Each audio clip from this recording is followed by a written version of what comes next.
Hello and welcome to the seance room, where we communicate with our dearly departed and the occasional annoying, frustrating, but friendly office ghost. The seance room is a place where we all come to discuss everything and anything under the paranormal umbrella. So stay with us, join hands, and enjoy the episode. Hey folks, so tonight I'm going to be discussing an event that had a movie of the same title. It involves the city of Los Angeles, the United States Navy, the United States Air Force, and it also involves the UFOs. Now you may be asking yourself, but Ms. Hyde, what can you be talking about?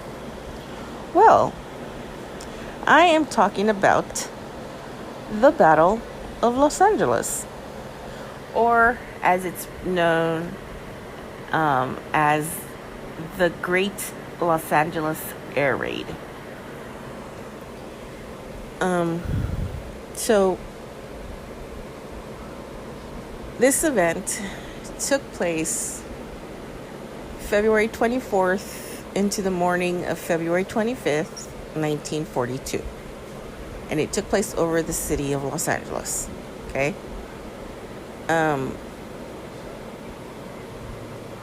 Now, we had just gone and entered the war. So this event takes place 2 or 3 months after we enter war. Okay? We all know that World War II, we entered the war because the Japanese attacked Pearl Harbor. So a lot of this event takes place over the West Coast, okay? So the United States gets word that the Japanese are planning to attack the mainland, and that could be anywhere on the West Coast, from Alaska down to California. Now, on February 23rd, which was the day before this event started, and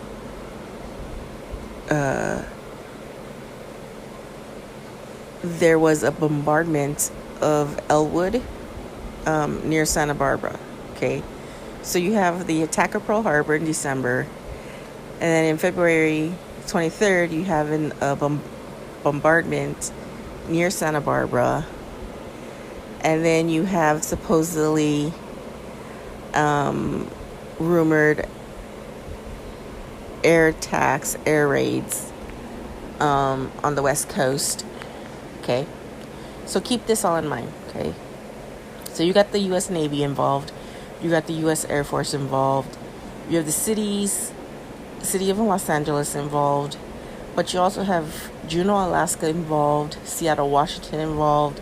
So you have a lot of other states on the West Coast that are preparing for this, okay, that are, being like ramped up. Okay, so the Secretary of Navy, Frank Knox, held a press conference, and he stated that the attack on the West Coast was a false alarm. There was no such thing, okay? But at that same time, newspapers had their own speculations, and they published a number of reports stating that, again, the military is doing a cover-up. And we all know how good the military is at cover-ups. They're wonderful at covering up any story. Okay, so this total event, there was only 5 deaths. 3 were in a car accident. Sorry if you hear dogs in the background. And 2 were from heart attacks. So in 1949, so jump a couple years forward, the U.S. Coast Artillery Association ID'd a meteorological weather balloon that was aloft, that it was released at 1 a.m. And with that one balloon being released, it started the entire shooting.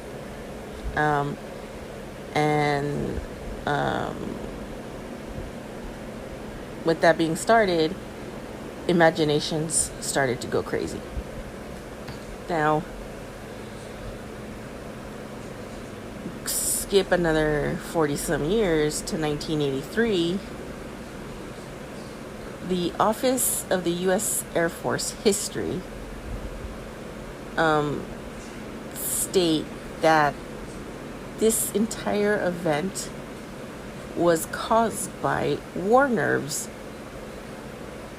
and triggered by a lost weather balloon and by stray flares and shells burst.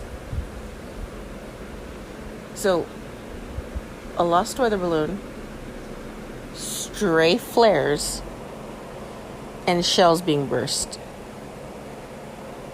That reminds me of the Phoenix Lights, where it was, military aircrafts dropping flares, and for some odd reason, these flares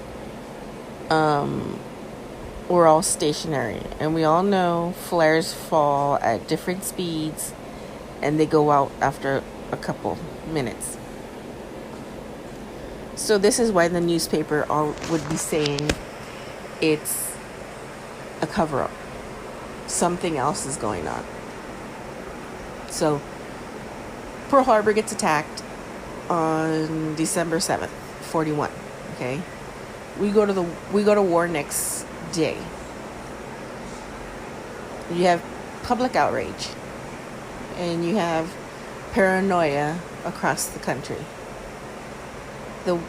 And especially on the West Coast. So again, like Alaska, Oregon, Washington, and California. So you have paranoia hitting those states because they all fear that the Japanese are going to attack or they're going to invade the mainland. Okay, which could happen realistically. Look at 9/11. We didn't think we were ever going to get bombed, and what happened? We got bombed. So, back then, people actually feared that the Japanese were going to bomb and invade us. Okay. Juneau, Alaska, the residents were told to cover the windows at night for the blackout because they were told that the Japanese submarines were lurking along the southeast Alaskan coast. Rumored that Japanese are off the coast. Okay. Also rumored that the Japanese aircraft carriers were cruising off the coast of San Francisco Bay Area, which resulted in Oakland closing its schools and issuing blackouts. Okay. Civil defense sirens provided by the Oakland Police Department cars blared through the city, and radio silence was ordered. So you have this city taking its precautions, ordering blackouts, ordering radio silence, ordering people to stay in, don't come out. Okay. City of Seattle. imposed blackouts of all buildings and vehicles. Now, if you had left your lights on in a building, businesses, vehicles, mobs of people would go and smash and turn off the lights.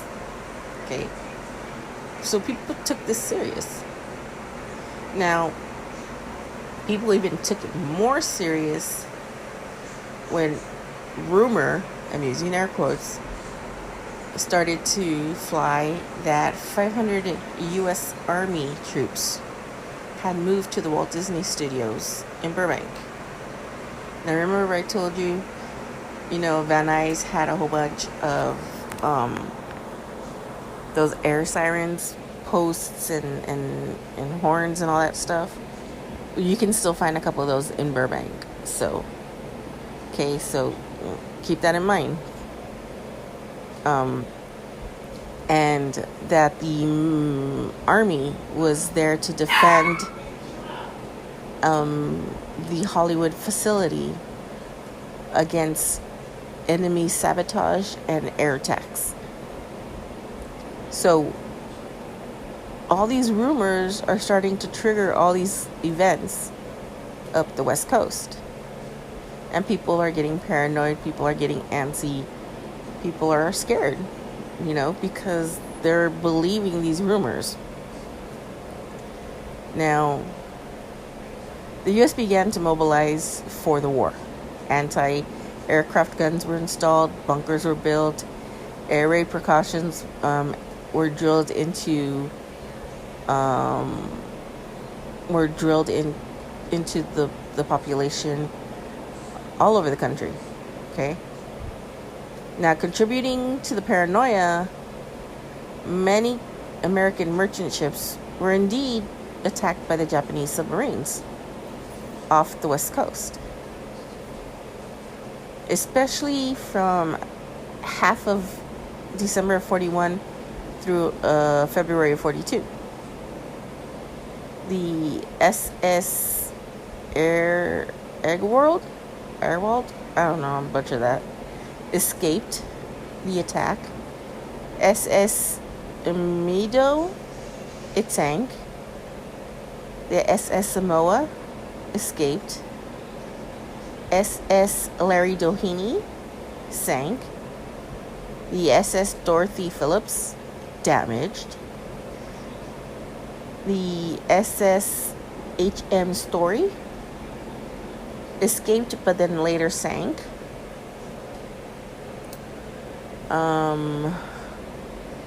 The SS Camden sank. The SS Montebello sank. The SS Barbara Olson escaped. The SS Connecticut was damaged. The SS Idaho had minor damage.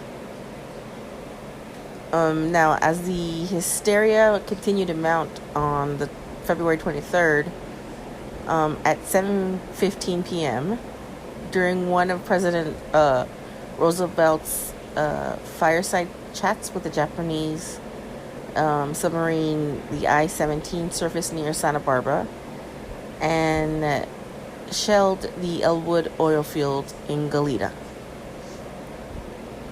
Remember, prior to this, there was that bombardment of the Elwood, okay?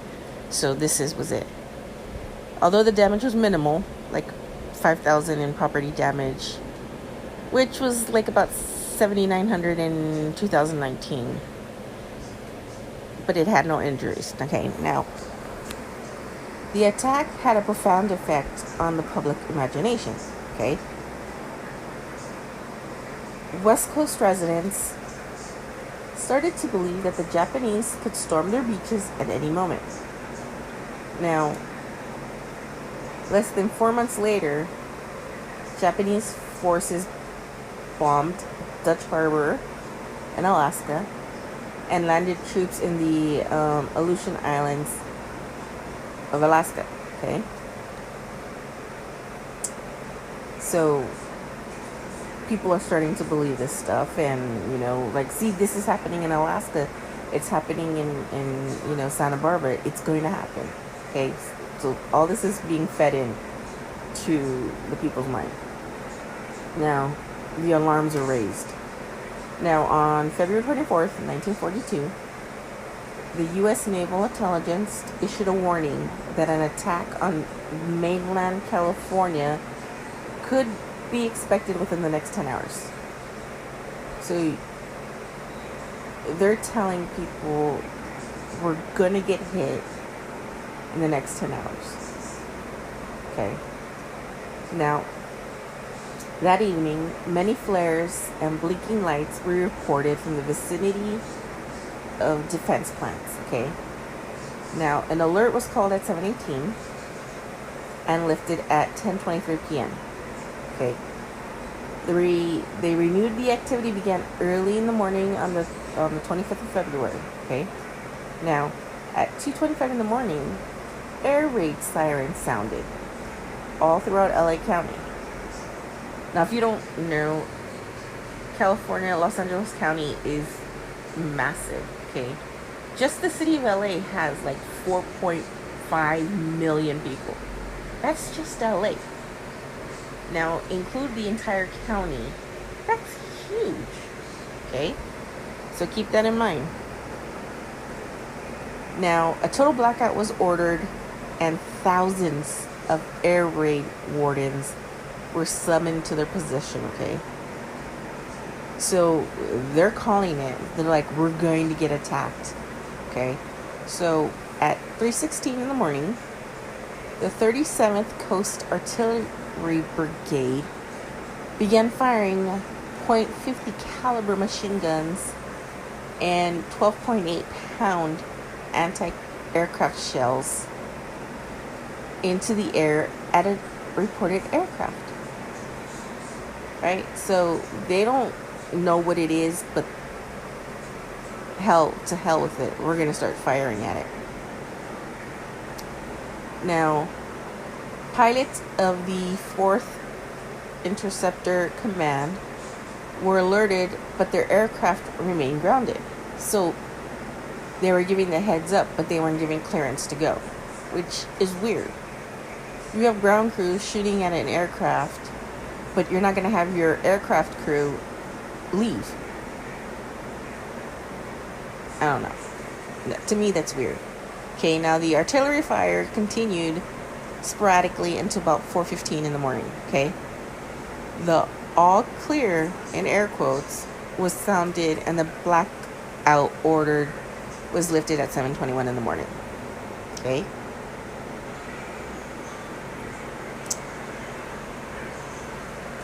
Several buildings and vehicles were damaged by shell fragments.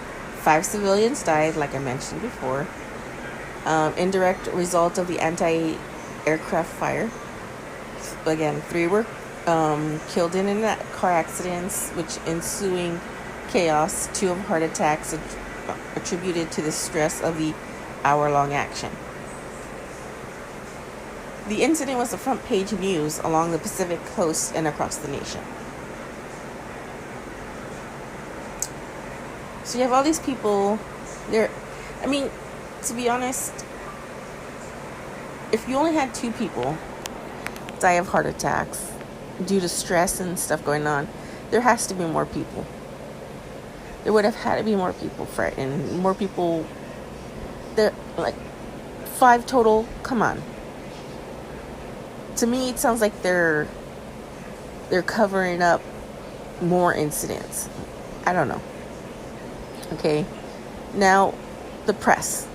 Okay, now within hours of ending the raid, Secretary of the Navy Frank Knox held his press conference saying that the entire incident had been a false alarm due to the anxiety and war nerves. So you're telling me that you're going to stand up in front of reporters and lie to their face saying this was a false alarm, somebody got trigger happy, and it started it all? I don't think so. Trigger happy, yeah. I can see soldiers getting an itchy finger and they want to, go to work because of whatever happened in Pearl Harbor. I get it. But to say it was a false alarm and, blame it on anxiety and war nerves, I just don't buy that. Now, Knox's comments were followed by a statement from the Army the next day that reflected General George C. Marshall's supposition that the incident might have been caused by enemy agents using commercial airplanes in a psychological warfare campaign to generate panic. So I don't know which one to believe. Knox's reason of anxiety and war nerves, or General Marshall's bullshit of enemy using airplanes to psych us out and cause panic. Seriously, I don't know which one to believe because they both sound like bullshit to me. Now, press outlets suspect cover-up of the truth. That's where I'm going. Okay, now the Long Beach Independent wrote, there's mystery with this whole affair, and it appears that some form of censorship is trying to halt discussion of the matter. And I agree. I agree with the Long Beach Independent. It's a cover-up. Something really happened, but the Navy and the Army somehow came up with this stupid reason that they want people to believe, but common sense and logic make you question their reason, which again, I'm questioning it. Okay, now speculation was rampant as to invading airplanes and bases. Okay, theories included a secret base in northern Mexico, as well as Japanese submarines stationed offshore with the capability of carrying planes. Others speculated that the incident was either staged or exaggerated to give coastal defense industries an excuse to move further inland. Now, Representative Leland Ford of Santa Monica called for a congressional investigation, saying none of the explanations so far offered removed the episode from the category of complete mystification. This was either a practice raid or a raid to throw a scare into 2 million people, or a mistaken identity raid, or a raid to lay a political foundation to take away Southern California's war industries. Excuse me. So, Leland looks at this and he's saying, bullshit. Either you all are practicing a raid, you're trying to scare the people, or, you're using the raid to remove, industries from the economy. And I agree. I agree with Representative Ford. Okay? So, none of this shit makes sense. And I don't understand why. I don't know. So, at the end of the war in 1945, the Japanese government declared that they had flown no airplanes over Los Angeles during the war. In 1983, the U.S. Office of Air Force concluded the analysis that evidence points to meteorological balloons that caused the initial alarm. Okay. So, Japan is telling us that after the war, that they didn't fly anywhere over LA. The Air Force is telling us that it was a lost balloon that triggered it. Now, I don't know to believe Japan. I don't know to believe the lost balloon. Okay, but all I smell is bullshit. And it's not the good kind of bullshit. So, let's see.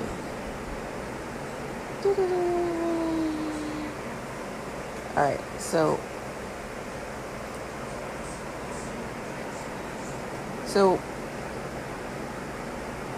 Leland is sticking to his guns. Something else is out there. And you guys, between the Army and the Navy, y'all are telling us that it's our jitters, our paranoia, our anxiety that is getting to us. And that's what they want us to believe.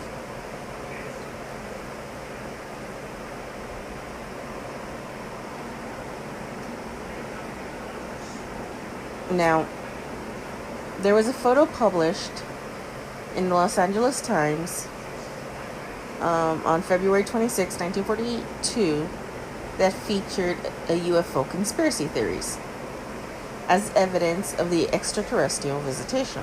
Now, they asserted that the photo clearly shows searchlights focused on an alien spaceship.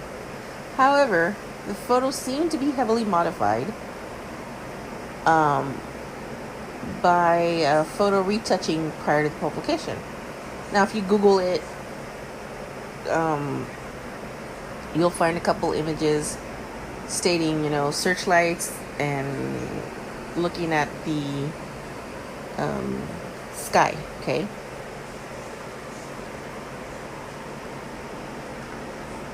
Now, Los Angeles Times writer Larry Hirsch noted that the retouched photo, along with the fake newspaper headlines, were presented as true historical material in the trailer of the 2011 film Battle Los Angeles.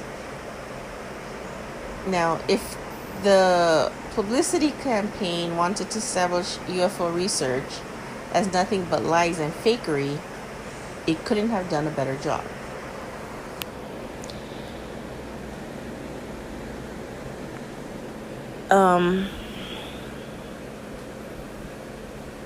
It's just, I don't...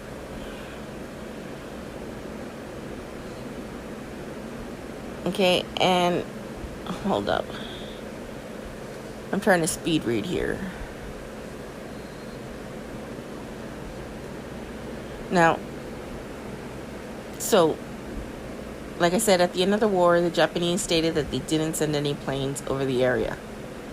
That although submarine-launched aircraft were subsequently used over Seattle. Okay, now, a study of the evidence suggests that the balloons known to have been released over Los Angeles may well have caused the initial alarm. But then again, why are you releasing weather balloons at night during wartime? Unless you're like an idiot and you can't grasp that some people are going to mistake the military, including civilians, are going to mistake that as enemy and shoot at it. I still say it was a UFO. I'm just saying.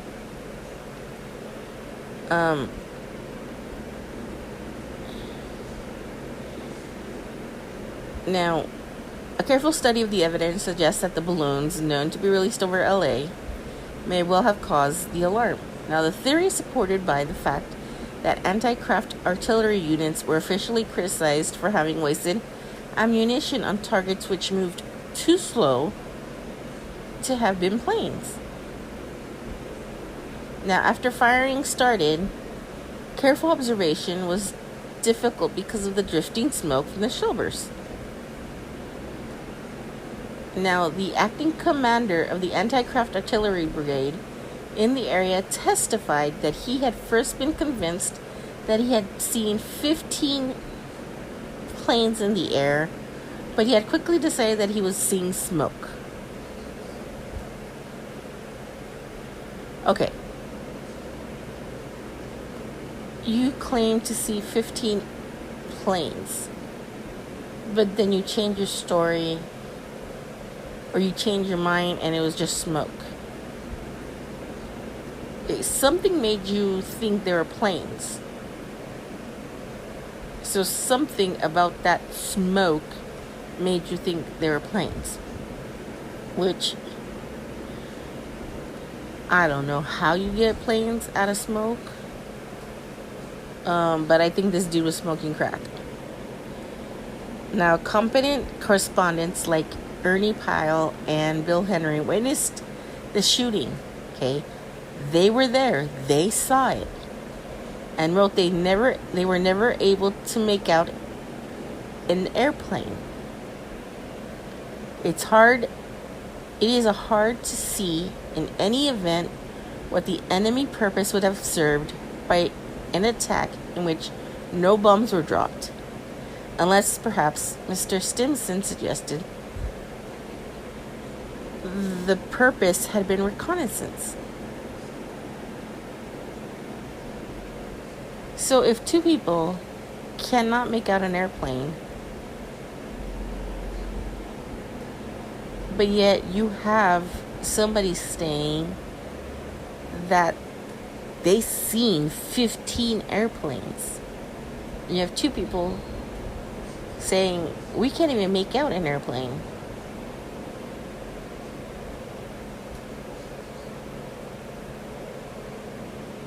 So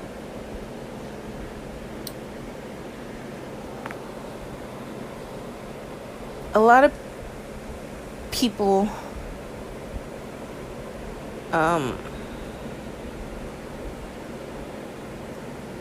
believe that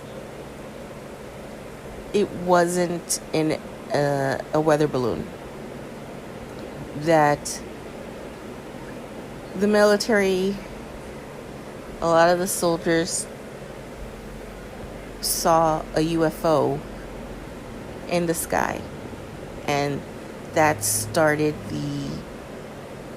it initiated the attack, with guns being fired and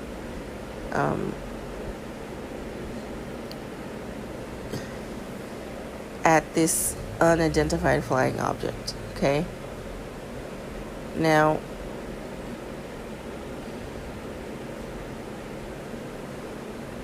powerful searchlights from countless stations stab the sky with bright probing fingers. So mind you, there's a whole bunch of different stations, and these super powerful bright lights are pointing to this craft. Okay, while anti-aircraft batteries dotted the heavens with beautiful, if sinister, orange burst of shrapnel. Okay, now chaos reigned over the next several minutes. Now it appeared that Los Angeles was under attack, yet many of those who looked skyward saw nothing but smoke and the glare of fire. Now, your imagination, they're saying that imagination could have easily disclosed many shapes in the sky in the midst of that weird symphony of noise and color. But the cold detachment disclosed that no planes of any type in the sky, friendly or enemy. Now, for other people, however, the threat appeared to be real. Now, reports poured in from across the city describing Japanese aircraft flying in formation, bombs falling, and the enemy paratroopers. Now, there was even a claim of Japanese plane crash landing in the streets of Hollywood. You know, I could barely see the planes, but they were up there, all right. The coastal artilleryman named Charles Patrick later wrote in a letter I could see 6 planes, and the shells were bursting all around them. Naturally, all of us fellows were anxious to get our 2 cents worth in. When the command came, everybody cheered like a son of a gun. I thought he was going to say son of a bitch. Son of a gun. Now, the barrage eventually continued for an hour. By the time the final all clear was ordered, given later that morning, the Los Angeles artillery batteries had pumped over 1,400 rounds of anti-craft ammunition into the sky. That's a lot of ammunition. For what? Now, it was only in the light of day that the American military units made a puzzling discovery. There appeared to be no enemy attack. Now, the reports were conflicting, and every effort is being made to ascertain that the facts. It is clear that no bombs were dropped, no planes were shot down. A statement from the Army's Western Defense Command. Now, ironically, the only damage during the battle had come from friendly fire. Well, no shit, Sherlock. You have your guys shooting. Somebody's gonna get caught in the crosshairs. Duh. As anti-aircraft shrapnel rained down across the city, shattering windows, ripping through buildings. See, this is where carelessness falls in. So, I say there was more deaths than 5 because you have all this metal falling from, all this stuff that was being fired. It's hot. It fell through a house. It fell through cars. I mean, people had to have died. But then again, I wasn't there and I wasn't experienced. I didn't experience it, so I don't know. One dud careened into a Long Beach golf course, and several residents had their homes partially destroyed by 3-inch artillery shells. See what I mean? That could have landed on somebody's home and killed somebody. While there were no serious injuries from the shootout, you had people who passed away. In a preview of the hysteria, the would soon accompany the Japanese internment. Now, authorities also arrested some 20 Japanese Americans for allegedly trying to signal the non-existent aircraft. Bullshit. I'm sorry. So you're going to take these Japanese Americans and you're going to put them in a camp because you believe that they were signaling the enemy. Lord have mercy, give me patience. Now, over the next few days, the government and media outlets issued contradictory reports on what later became known as Battle of Los Angeles. Now, Secretary of the Navy dismissed the firefight as false alarm. I already said that. Okay, now.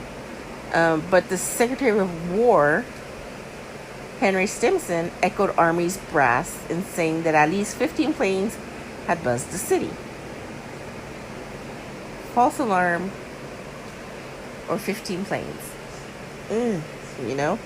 He even advanced the provocative theory that the Phantom fighters may have been commercial aircrafts operated by enemy agents. Now, Stimson later backpedaled his claims, but there was still the matter of thousands of military personnel and civilians who claimed to have seen aircraft in the skies over LA. According to the New York Times, witnesses had spied a big floating object resembling a balloon, while others had spotted anywhere from one plane to several dozen. Now, the whole incident of early February 25th was examined, the more incredible it becomes. Now, what caused the shootout over LA? So, the Japanese already said that they didn't fly any planes over LA.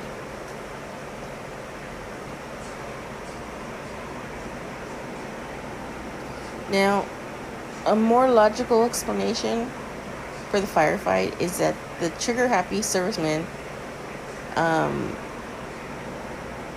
and the rudimentary radar system combined produced a false alarm.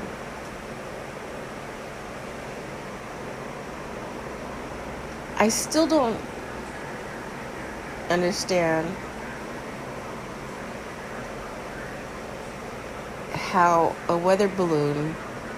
why a weather balloon would be released so early in the morning. Now, it's likely that the Battle of Los Angeles was just a mirage. It was still a chilling reminder of the vulnerability of many Americans felt at the beginning of World War II. The Japanese would later, hatch several schemes to attack the American mainland, including launching 9,000 explosive-laden fire balloons. But none of them produced enough.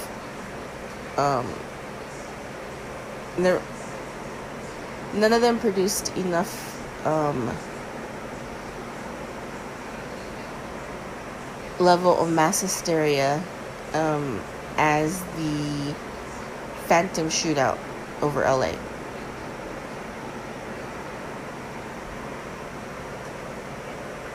Now, even at that time, many journalists noted that it was fitting that the incident had taken place in the home of the film industry. Now, an article of March of 1942, the New York Times wrote that the world's preeminent fabricator of make-believe, Hollywood, appeared to have played the host to the battle that was just another illusion. Now, getting back to this, I believe that there could have been a UFO in the sky that night. If people are describing, one object, could be a UFO. But at the same time, we were attacked in December of the prior year, so a lot of people were trigger happy, and they, wanted to seek revenge. But if you're going to tell the nation, if you're going to tell the West Coast in particular that it is a false alarm,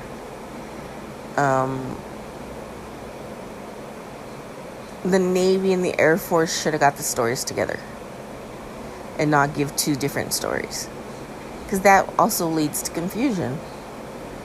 The people are going to be like, okay, who do I believe, the Navy or the Air Force? Do I believe the president? Who do I believe? Again, they don't know. So, what do you guys think? Was it a UFO? Was it trigger-happy servicemen that wanted to get their piece of the war? Was it weather balloons? But then again, if you think it's a weather balloon, then why is it being released at night? How come it couldn't be released during the day? Inquiring minds would like to know. I would like to know. Wouldn't you like to know? So that movie was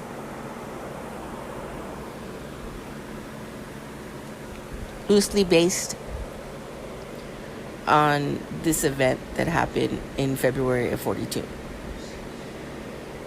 So let me know what you think. Do you think that the military powers should have got their story straight and collaborated and have each other's back? Do you think it was a weather balloon? Do you think it was a UFO? Or do you think this whole thing was bullshit and didn't really happen? So leave me your comments, and I will be talking to you later. If you're new to the podcast community and you want to start a new podcast and you're looking for a platform that is user-friendly, that has everything you need at your fingertips, that won't set any limits, that you can earn money, then I would recommend Anchor. Now, Anchor can be used basically anywhere. You could be in your car, you can be laying on the sofa in bed, where you can edit, record, and upload. You can throw in soundtracks.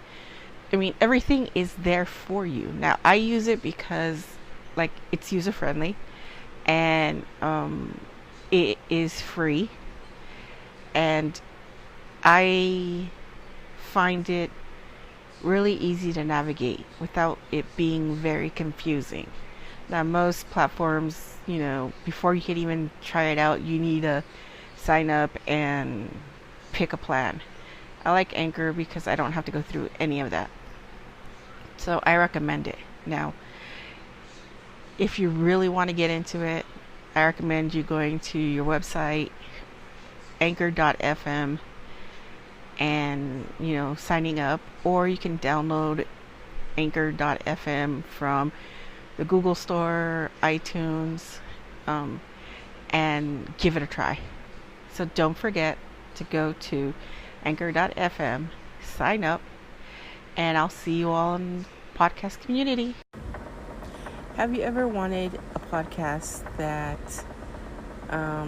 is multifaceted? That your hosts are cool and down to earth. They talk about everything under the sun, including the kitchen sink, but they also are real. Well, let me tell you about Table Muscles. Now, Rob and Wolf are co-hosts, and Rob is a good friend of mine.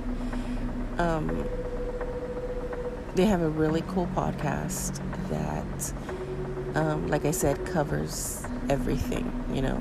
They do conspiracy theories, they do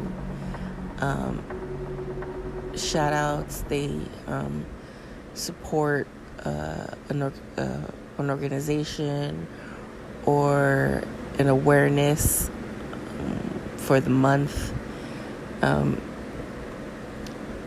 If you are going through a rough time, they make themselves available. You can hit them up with a direct message on Insta, their Facebook page. I don't know if they have a Twitter yet. But they're a really cool podcast. Two really down-to-earth guys that keep it real. They're there for you. They talk about a lot of different things. So their podcast has a little bit of everything. Make sure you go check them out. It's Table Muscles. They're on every platform. They're on social media. Let them know that Miss Hyde from What the Paranormal sent you. And go show them some love and support.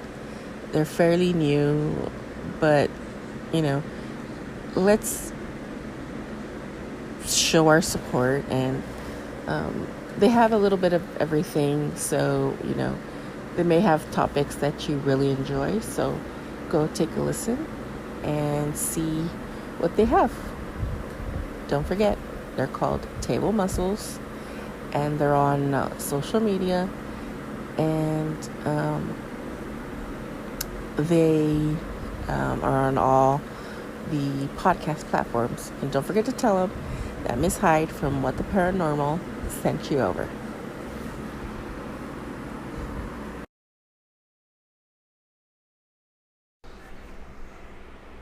Thank you for joining us in the seance room. I hope you enjoyed the episode today. And I would like to thank all our new listeners, all our current listeners, and all our future listeners for joining us.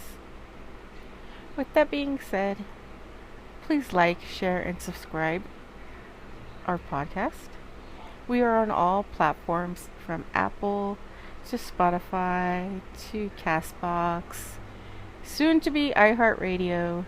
So you can probably find us on all podcast platforms. If you have any stories you'd like to share, please go ahead and email us at whattheparanormal1977@gmail.com. We'll take a look at your story and we'll read it. If you would like to follow us on social media, we are on YouTube, Instagram, Facebook, and Twitter. You can also leave us a message via the Anchor app. The link will be listed below. And with that being said, we close the seance room. And we hope you all have a good day and keep it ghosting.